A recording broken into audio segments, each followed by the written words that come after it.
señores, buenas tardes. Para mí un verdadero honor y te agradezco muchísimo, César Dargam, vicepresidente ejecutivo del CONEP, que estamos aquí, ¿verdad? Muy modernamente, a través de Skype, haciendo esta conexión, como estamos todos en estos momentos con la cuarentena. César, muchísimas gracias.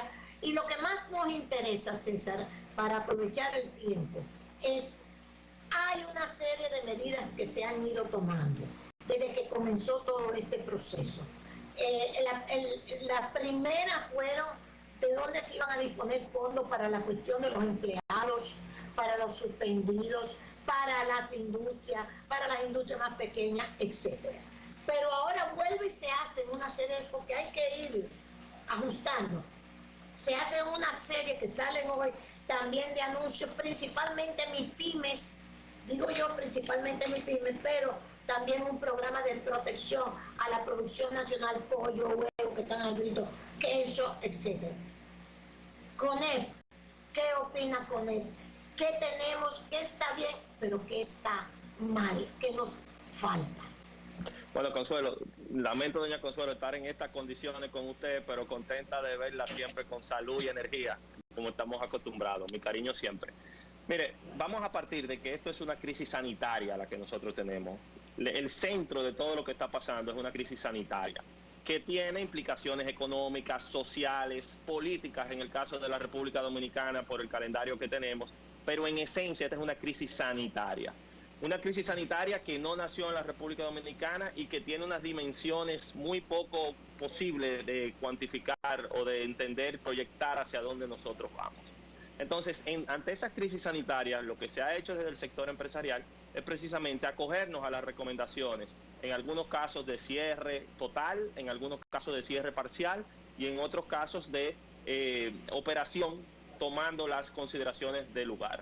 Porque si bien es cierto que hay un tema y la salud es lo primordial en este momento, no menos cierto que hay que garantizarle alimentación y seguridad a todos los dominicanos. Entonces, partiendo de que es una prioridad, nos hemos involucrado en el tema de salud. Hemos movilizado recursos de manera organizada desde el CONEP a través de un fideicomiso solidario como es filantrópico, como es Sanar una Nación, aportes en equipos de protección personal, en pruebas que se necesitan tanto en este país, en ventiladores, en ambulancias, y hemos visto una expresión de sensibilidad y solidaridad del sector empresarial mayúscula. En lo que tiene que ver con la parte económica, hay situaciones a las que le debemos poner atención. Usted mencionó el tema de los trabajadores. Entonces, ¿qué sucede? En la situación actual hay empresas que no podían seguir operando. Había un mandato expreso a que cierren y otras lo hicieron por conciencia propia. Entonces, lo que se buscó desde el principio es cómo podemos conservar la mayor cantidad de empleos, porque nuestra aspiración, siendo optimistas, es que esta crisis la vamos a superar. En algún momento volveremos a la operación normal. Entonces, se crea este programa, el Fondo de Asistencia Solidaria al Empleado, el FASE, con recursos que venían del IDOPRIL, de los riesgos laborales, en lo cual el sector empresarial estuvo de acuerdo, el sector laboral también y el gobierno, y se presentan estas ayudas. Ahora bien, lo que hemos visto en el tiempo es un escalonamiento de las suspensiones en las empresas. Según las cifras que vi hoy del Ministerio de Trabajo, ya rondan los 780,000 trabajadores que han sido suspendidos. Y en adición a eso, 600 y tantos mil que se han incorporado al FASE. ¿Qué debe ser esto? Esto debe ser un programa ágil, rápido, que esa ayuda que recibirán los trabajadores, los empleadores que puedan completarla, así lo hagan para que conserven sus ingresos. No se quiere que vayan los trabajadores a su casa sin el mínimo que necesitan para su sustento, y lo que se quisiera es volver a la operación tan pronto las condiciones sanitarias lo permitan. Pero como nosotros somos de una última ola de infecciones del COVID, ya en otros países esta situación se había venido dando. Asia primero, Europa, luego Estados Unidos, y ahí entramos nosotros. En todos los países se han tomado medidas de carácter económico porque la economía se está contrayendo, la economía se está cerrando. Un país que ha cerrado sus aeropuertos afecta sensiblemente el turismo. Al día de hoy, todos los hoteles están prácticamente vacíos o cerrados. Hay limitaciones a las exportaciones. Definitivamente se afecta el flujo de la inversión extranjera y se continuará afectando en los próximos meses. Entonces, todo eso crea un escenario complejo que debemos abordar con mucho cuidado.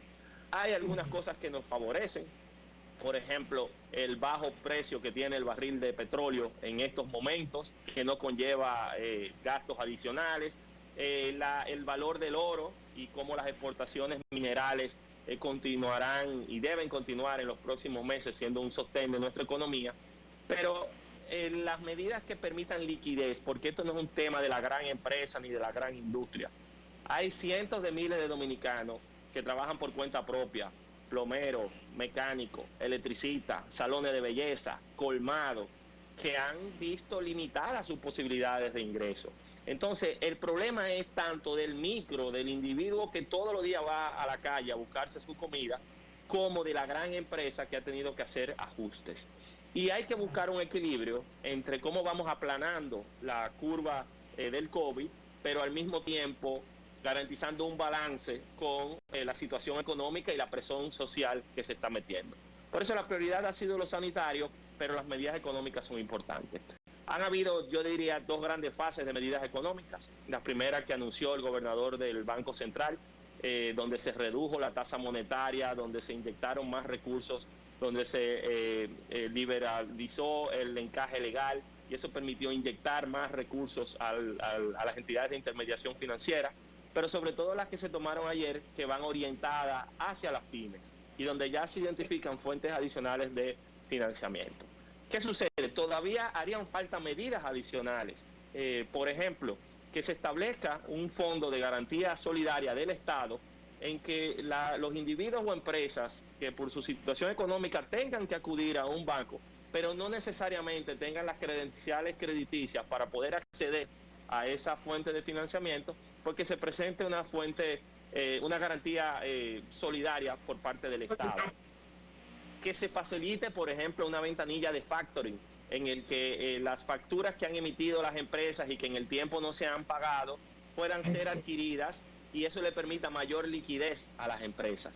Entonces, en todo momento lo que debemos buscar es poder hacer una transición lo más suave posible, y nunca lo será, porque cuando hay enfermedades, cuando hay muertes, hay un escenario adverso, pero que nos permita, tan pronto las condiciones sanitarias lo permitan, volver gradualmente a la actividad económica. Eso, o sea, ustedes están planteando la cuestión muy importante de la garantía, fondo de garantía solidaria, para que esas empresas que vayan, necesiten dinero, puedan acceder, que no tengan la forma de por sí mismas ser garantía, que existe ese fondo. ¿Cómo se manejaría ese fondo, César? ¿Cómo se manejaría? Lo que quizás esa fue la última parte y son las medidas complementarias, porque debía iniciar, y creo que lo hice, pero reconociendo que han sido muy positivas las medidas que hasta ahora se han venido tomando.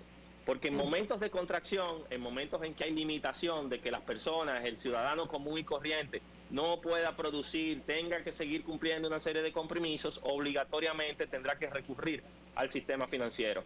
Entonces, en la medida que el Banco Central y la Junta Monetaria ponen a disposición recursos adicionales que deben utilizarse para esquemas de financiamiento a bajas tasas, porque tampoco habrá la capacidad de hacerlo. Cuando eso se combina con, por ejemplo, ajustes que se han hecho en los calendarios de la tributación, se trata de crear un esquema favorable. Pero en esa última parte, y es más bien medidas complementarias que entiendo que se están evaluando, es cómo dentro de esos recursos también que se están poniendo a disposición, se crea un fondo de garantía. El propio Estado lo crea, el gobierno central crea un fondo de garantía en el cual, en función de los créditos que son otorgados a las empresas y a los ciudadanos, exista una garantía de pago en el tiempo a las entidades de intermediación financiera. Esto es normal, esto lo que procura es la salud de nuestro sistema financiero, facilita aún más para todos y debe ocurrir. ¿Tú crees que la situación con la tasa del dólar, que se ha mantenido bastante estable, vamos a llamarlo así, es un factor que nos beneficia, o sea, que nos puede ayudar a esa recuperación? Sí, pero también tomemos en cuenta que cualquier proyección y cualquier análisis debe partir del hecho de la incertidumbre que genera un momento de crisis como el que estamos atravesando. Entonces, cuando les mencioné sectores sensibles afectados, no fue casualidad que le haya mencionado turismo, exportaciones, inversión extranjera y ahora le agrego remesas, porque esas cuatro son las fuentes de divisas, de ingresos de divisas, las principales fuentes de ingresos de divisas a la República Dominicana. Entonces, en momentos en que hay reducción en el ingreso de las divisas a nuestro país en moneda extranjera, obligatoriamente tiene también un impacto en un país que no produce. Nuestra moneda es el peso. Y nuestro peso se compara y se cambia con otras monedas en función del comportamiento de esa tasa. Entonces, cuando sectores así sensiblemente están afectados, por eso es que otras medidas complementarias que permitan darle oxígeno a una economía que se está afectando son las que podrían llevarnos a un escenario diferente. Ahora bien, ¿de dónde viene la República Dominicana? El año pasado, aún con la crisis del sector turístico, aún con un ambiente adverso internacional, mantuvo un crecimiento de su economía por encima del resto de la región. Las proyecciones que se daban en enero de este año era de que nuestra economía posiblemente iba a crecer más de un 5%. Sí. Sin embargo, las proyecciones más optimistas en este momento de crisis nos colocan en un 1%. Pero de ahí en adelante, las más objetivas y las más pesimistas nos colocan en una situación de decrecimiento y contracción de nuestra economía en números negativos. Aún así, a diferencia de muchos otros países, tenemos una capacidad de resiliencia, tenemos un aparato productivo instalado, listo para arrancar. Por eso esa transición es fundamental y todo dependerá de cómo transcurran los próximos días. La sanidad, la salud de todos los dominicanos debe seguir siendo la prioridad, pero también pensar en cómo vamos a lidiar con este aspecto económico. Perfecto. El Banco Mundial dio vamos a decir, un pronóstico de que el Caribe, principalmente en el Caribe, América Latina y el Caribe, de crecimiento. Sin embargo, decía que República Dominicana y Guyana, tasa cero de crecimiento. ¿Tú crees que no solamente es tasa cero? Porque hablé con esto con Arturo Martínez Moya, que él me explicó lo que es una tasa cero, sino va a haber un decrecimiento. Puede perfectamente con esos sectores que no nos están entrando, que son la parte fuerte de nuestra economía. Puede ser tasa cero o de crecimiento. Estamos en un escenario de cambio, de volatilidad y de crisis, doña Consuelo. Cualquier proyección está sujeta a cómo se desenvuelvan los acontecimientos. Hay un rango y por eso le decía, entidades de intermediación financiera, organismos multilaterales, economistas extranjeros y dominicanos han hecho proyecciones desde muy cerca del 0%, 1%, los más optimistas, hasta de crecimiento, es decir, cifras negativas en algunos más pesimistas. Por eso yo quiero insistir en el tema de que nosotros tenemos ya que pensar en el futuro. El COVID vino y lamentablemente hasta ahora para quedarse. No hay una vacuna que le pongan a las personas que evite que contagie el COVID. Entonces, mientras se van desarrollando mecanismos de autodefensa, lo que tenemos por delante es poder hacer pruebas, aislar los casos que están, poder atender y tener la capacidad de atender a los enfermos críticos e ir poco a poco minimizando y mitigando el riesgo. Y a mí me parece muy interesante, uno de los líderes internacionales que más he admirado en el manejo de esta crisis es el gobernador Cuomo de Nueva York. Con la transparencia y certidumbre que ha llevado las diferentes etapas del proceso. Cuando no habían camas ni ventiladores, era dramático escuchar su discurso. Pero este fin de semana, cuando en Nueva York se empezó a aplanar esa curva, también lo reconoció. Y el lunes, en su próxima rueda de prensa, dijo, ahora pensemos en una apertura gradual de nuestra economía. Porque todo el que no está afectado por la situación sanitaria, poco a poco se va afectando por la situación económica. Y eso hay que controlarlo, pensar gradualmente en esa reapertura. Lo que pasa también, y esto es rápido porque quiero irme también a un poco del plano internacional. Lo que pasa también es que nosotros, pero hay sectores, el sector agropecuario Mayo los arroceros pidieron que se le diera una cuarentena, un toque de queda diferente, las horas del toque de queda, para que los trabajadores puedan trabajar en las fincas. Pero es que somos tan indisciplinados que desde que se abre una brechita, entonces afecta de nuevo a la salud. O sea, no entendemos que contribuimos no solamente a la salud, sino a la economía, llevándonos de lo que nos dicen las autoridades. Entonces ha sido una indisciplina. A mí me pasan videos que da hasta pena, la cantidad que no lo entienden. Entonces, ¿qué podemos hacer en ese sentido con el mismo pueblo que no entiende que con la disciplina que tenga se puede ayudar a resolver la parte económica? Mire, doña Consuelo, yo he estado en contacto con los sectores productivos de todos los sectores de nuestra economía. Conozco y reconozco la realidad que están viviendo en estos momentos. En el día de ayer, por ejemplo, tuvimos una reunión virtual con todas las organizaciones miembros del CONEP, 57. Una de ellas es la Asociación Dominicana de Factorías de Arroz. Cuando su representante, Gerardo Suerdo, hizo uso de la palabra, decía que los arroceros de este país garantizan que hay producción y que hay arroz en almacén suficiente para la demanda que tiene nuestra población. ¿Qué quiere decir eso? Tenemos años teorizando con el tema de la seguridad alimentaria, pero la República Dominicana está colocada en un lugar que su producción agrícola y su producción industrial le permiten, aún cerrando las fronteras, suplir las necesidades de la población. Es decir, hay producción. Pero cuando vimos las primeras restricciones del primer toque de queda y los controles de horario, entonces decíamos, bueno, tú tienes una excepción de que el supermercado o la farmacia puede estar abierta. Sin embargo, ¿qué vende el supermercado? Productos que vienen del campo o vienen de una industria que tienen que continuar ese proceso de producción. Se transportan a través de una red que tiene que llevarlo y garantizar la cadena de suministro.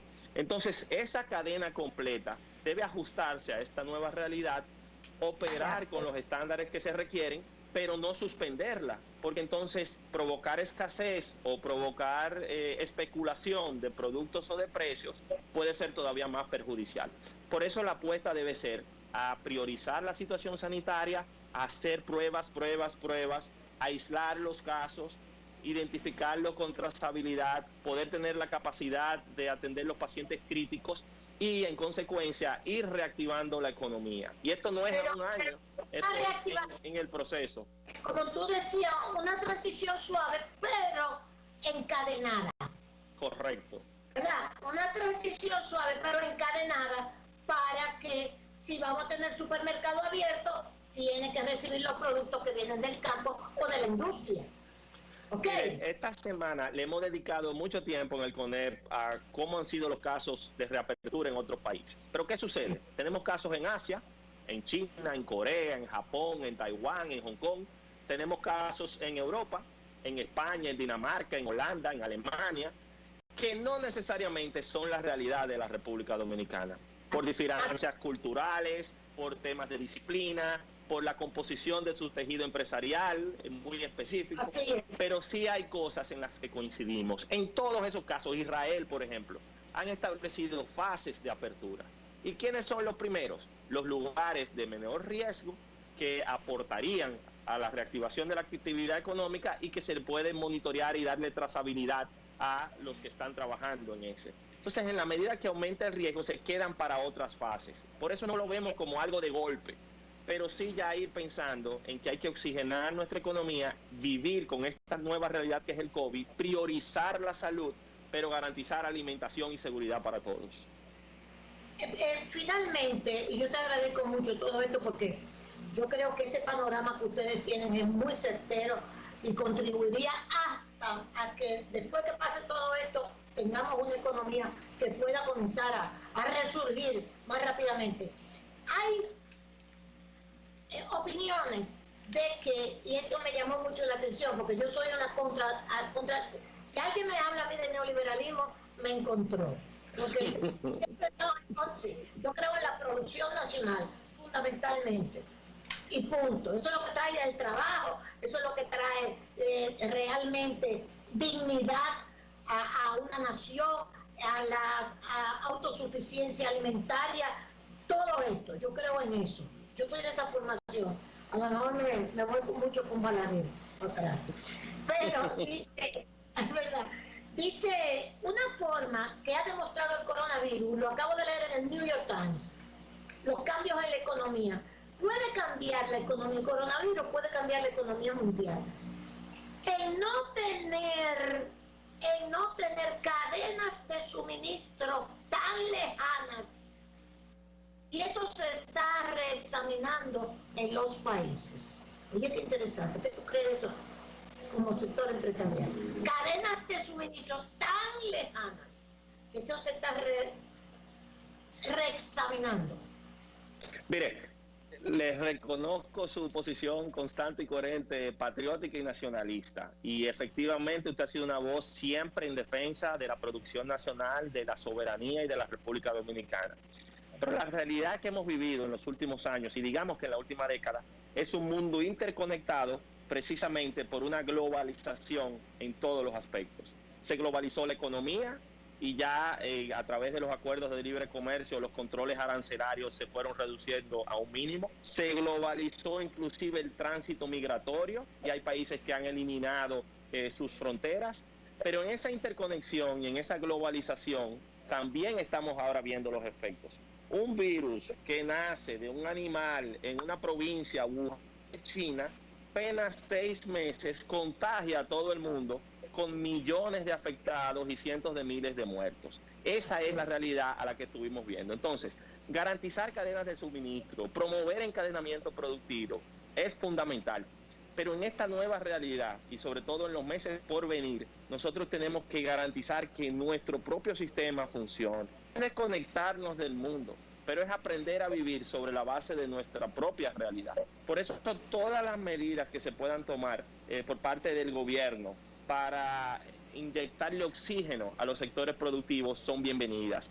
Y eso no conlleva que también los sectores productivos, los empleadores, los empresarios, los industriales también están asumiendo sacrificios. Porque yo conversaba inclusive con empresas que están abiertas, en las cuales aún las que están en operación total ha cambiado su esquema de trabajo y las que están dando los días para poder volver a operación. Entonces, esta es una nueva realidad. Efectivamente, esas cadenas de suministro, ese encadenamiento productivo es fundamental, pero coincide en un momento muy particular de nuestra vida.